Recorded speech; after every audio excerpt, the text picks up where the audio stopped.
I don't go home for the holidays, and that surprises a lot of people. And I don't do it because I don't like what going back home does for me.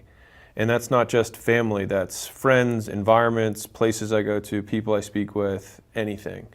For me, I left home because I wanted to be a different person. I wanted to change my environment, and I wanted to start clean and move in the direction of the person that I wanted to be. I think the main reason that I want to make this video is because there's probably a younger version of me out there that is terrified of the idea of not listening to their parents and going home for the holidays.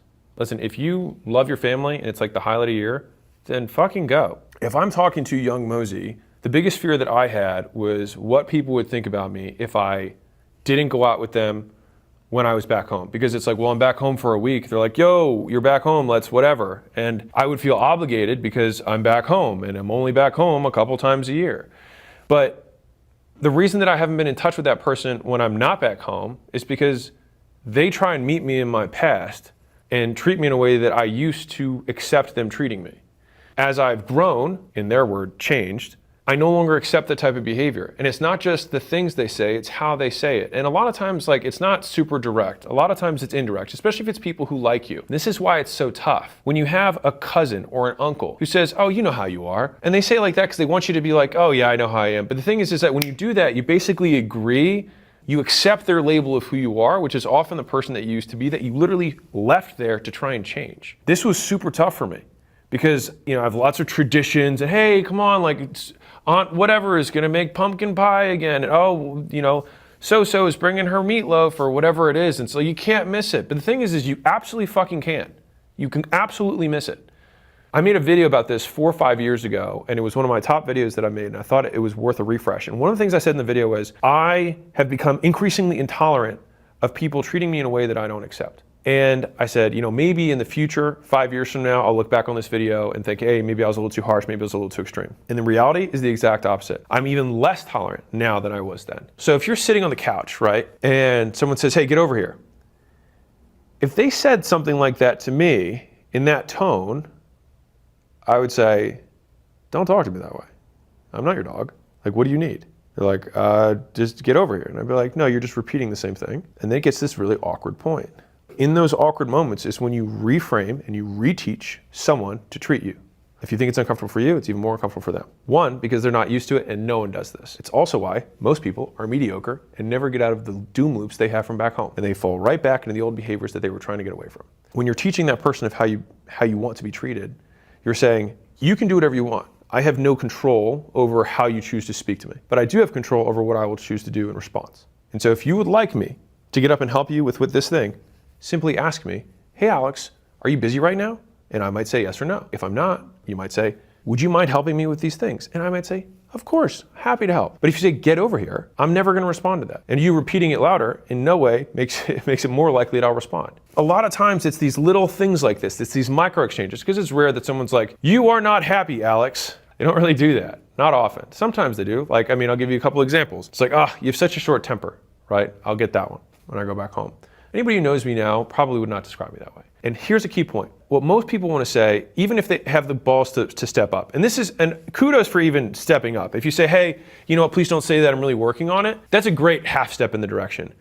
But believe it or not, it actually makes no progress. Here's why. If you say I'm working on it, you're still accepting their frame that you are that way. If you want to be a different person, then you need to behave a different way, which means that if you want to step into that identity of the person who doesn't struggle with drinking or doesn't struggle with their temper, then imagine what that person would say in response. So if you don't struggle with drinking and you have no temper and someone says, hey Alex, you know how you have a temper? I would say, no, I don't. I don't know. Yeah, you do. I mean, you've always had a temper. Like, I might have in the past. I don't now.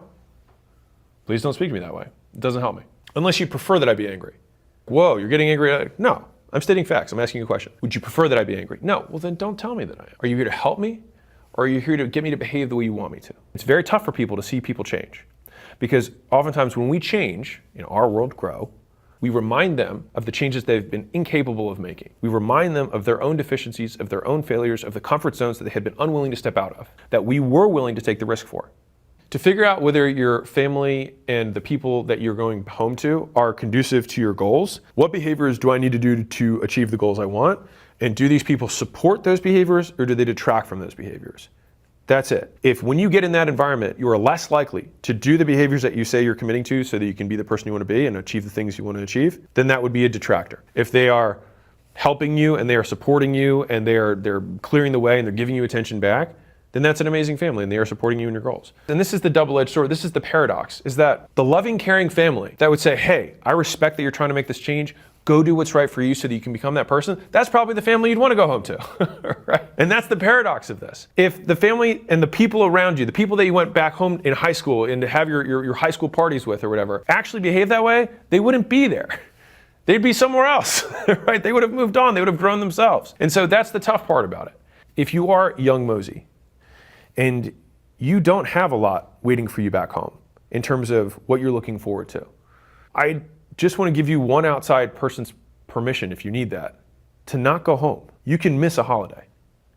And if you need language around that, you just say, I'm not saying this is forever, I'm just saying this is for now.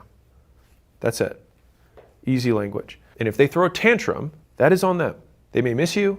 And the thing is that there are elements that you may miss too. The question is just whether it's worth the trade-off. Here's an easy way to think about this. When you go home, there are positives. There are some things that are positive. There are also things that are negative. They exist separately. It's the reason that people get into abusive relationships. They have lots of positive and they also have lots of negative. And so when they break up with the quote abusive person or the person that they have some chemically, crazy dynamic with, they feel like they miss the person because reward does not decrease over time, but your reminder of punishment does. So let me give you a tactical example of this. Have you ever finished a night of drinking and the next morning you say, I'm never going to drink again? Probably. But then what do you do the next weekend? You drink. Why? Because punishment decreases in its effectiveness over time. You quickly forget and then you do it again. Reward is actually different than that, which is why when you think about a relationship 10 years in the past, you think about all the sweet memories because all of the punishment associated with the relationship disappears. But then you get back in the relationship and you're like, holy cow, I forgot all this crap. And so what happens is we spend a long time away from our families and we remember all the good, we forget all the bad. But then we get back home and we're reminded of all the negative things and why we left to begin with. I try to actively cue myself and remind myself of the many reasons that I chose to leave. Center point of that is because I didn't think it would help me become the person I wanted to become. Especially, this is for young Mosey, if you're in a season right now of trying to become a new man or a new woman, and you're trying to flex your muscles of being on time, of being consistent, of maybe not drinking too much, of staying in the rhythm that you're in, right? You've got this little work grind that's going, you've had a good streak, you're like being productive, you're making progress. Don't break it. It's not worth the trade-off. How does you drinking Aunt so-and-so's eggnog and having a couple of pictures and having some weird comments from your uncle that you don't talk to that much and getting some political argument that doesn't matter anyways, how does that make you better? The only reason you go back is because you're afraid of what people will say. Imagine, play it out. You've got the whole family there and not you. Version A, they just forget that you're not there and they keep living their lives, in which case, kudos, it's fine. On the other hand, the entirety of the room shit talks you the whole time you're there. Are you really sad you're missing it? You choosing not to go has no downside in terms of if they have a negative experience or you have negative experiences being there and if they treat you negatively. And so we have all these positive memories because it's impossible to live an entire life without positive memories, right? You just also have negative ones. And the question is the upside worth the downside? And so for me, especially as I was coming up through this, I noticed that I would get tons of anxiety going into the holidays. I would dread certain occasions. I would dread certain traditions that would happen. And I hated all of it. And one day I was like, why am I putting up with this shit? Like there's no rule that says I have to go back. And then I gave myself permission to not go back. And you know what happened? I kept living, and so did they. The people from high school, they just moved on. They found other people to find drinking buddies with. And if they're like, oh, Hormozi thinks he's better than us. Okay, different for sure. If you want to be exceptional, and I will say this again, then it means you will be an exception. The majority of people will not behave the way you are. They will say, why are you acting so weird? Why are you behaving this way? This isn't normal. What's going on? They're going to ask you these questions because they want you to get back in line. But back in line leads down the road, and you know where that road ends, and you know that's not where you want to be. That's for anybody who doesn't want to go home. Now, if you do have elements of people who you do love there and you have elements of people you don't like there, then I would say just avoid the people that you don't want to be with. And that means that you can just simply not respond to their text when they ask you to hang out. I know, crazy. You can also just not put yourself in, like if someone says, hey, sit next to me, and you're like, I don't want to. Crazy. You just tell them the truth. I don't want to. This is the absolute litmus test for navigating these controversial conversations elegantly is that you simply tell the truth. And it's because there's so many perceived social obligations around holidays, what's expected of you, what you're supposed to do, what you're supposed to pay for, what you're supposed to help set up, what about the tree, what about the presents, what are you gonna do, right? If you still feel obligated, you can send money for presents and say, here's money for everyone. The truth is what you would say to your real friends or to the few people that you care about the situation. So, I don't want to go to my aunt's house. It's like so-and-so drinks too much and so-and-so is always inappropriate and I always get in political arguments. I just don't want to deal with it. You say that to them. You always get in political arguments. You always get too drunk. You're always inappropriate. I just don't want to deal with it. You just say that rather than making up some BS answer because they're going to overcome your BS because it's BS. And so they will have the upper hand because they are telling the truth and you are not. You state the facts. I don't want to come. I'm doing really well. Or, hey, I will come on the condition that I'm not going to talk to so-and-so. And I want to make sure that you as the host are okay with that. And I will have a conversation with them up front, letting them know that I'm not interested in talking to them. You say, hey, Uncle John, there's 38 people here at our holiday get-together. Talk to any of the other 37 but me. That's it. And if you need to make drama, you're welcome to. Just don't include me in it, please. Also, one of the things that I think is underrated is leisure time. Just because you are home and you don't have something scheduled doesn't mean everyone has free access to your time. If you want to stay in and watch a movie because you're on holiday break, and it's one of the few times that you just do that, even if it's just you and not even with your family, then if someone says, hey, let's go out, and you say, no, I'm good, and they say, what, are you busy tonight, or what, do you have plans? Or if they start with, hey, do you have plans, and you say no, and they say you want to go out, you can also, right after they say that, say no. Because rest is productive if it nets you a gain in how much you can do. If you rest well during the holidays and you're more productive after the holidays, that's a good thing. If you feel like you have to recover from your holidays, then you don't even get the main benefit of holidays. If we think about how we curate our environment, the wealthier the people that I meet, the more contained and pristine their environments are. They don't allow people who are detracting from the people they want to be and the behaviors they want to do in. And so think about Elon Musk or Jeff Bezos or Steve Jobs. Think about the teams of people that they have around them. Do you think you could be an idiot and be in Elon Musk's presence? Do you think you can be a drunkard and be in Bezos' presence? Do you think you can be like an idiot and passive aggressive and make snide remarks in Steve Jobs' presence? No. Why? Because they're intolerant of that. They have a higher standard. And so if you remember the first girlfriend or first boyfriend you ever had versus what your standards are today, your standards rise as you grow. As you become better, so too do your expectations, or rather should your expectations become, of others that you surround yourself with. And so if you're spending all this time working on the person and the character that you're trying to build, and then you just dilute it with crap around you, it's very tough to get back to that, which is why you feel like you have to take 1 or 2 weeks to shed the bad behaviors and the bad habits that you picked right back up when you went back home. And so for me, it's like I would rather not have, a week or two of bad lack of rest where everyone feels that they're entitled to my time, entitled to my energy, going into another week or two afterwards where I have to recover from this vacation. It's like I ate up 3 or 4 weeks of my year. It's 8% of my year, my whole year, because of a social expectation. To me, that's ridiculous. And so I don't subscribe. I opt out. We create our reality. We create the rules of engagement for other people to interact with us. We teach and reinforce others for the way that they treat us. If we don't like the way someone treats us, we don't like the way someone talks to us, it's our responsibility to set it straight. And if they do not adhere to the agreements that you have set, then you don't need to play anymore. And their loss is your company. And then you keep living your life.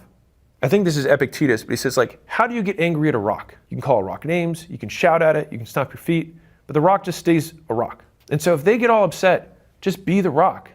Be like, I understand. Got it. Not going to change my behavior, but I understand. Having these hard conversations gives us the space to be the people that we want to be on the terms that we set, rather than the ones that are thrust upon us by social expectations and cultural norms that were created for people who are not trying to achieve the goals that we are. I'm only sharing this because some of you who are listening to this are actually going to achieve big shit. And it's going to feel really lonely for a lot of that time. And it's because you're going to feel like the odd man out, and you're going to feel like what you're doing is contrary to what everyone else is doing. The people who are back there are going to, call you names behind your back. They're going to say you think you're better than them. They're going to say that you forgot where you came from. And you just develop a thicker skin because you realize that they say those things, and yet you still continue.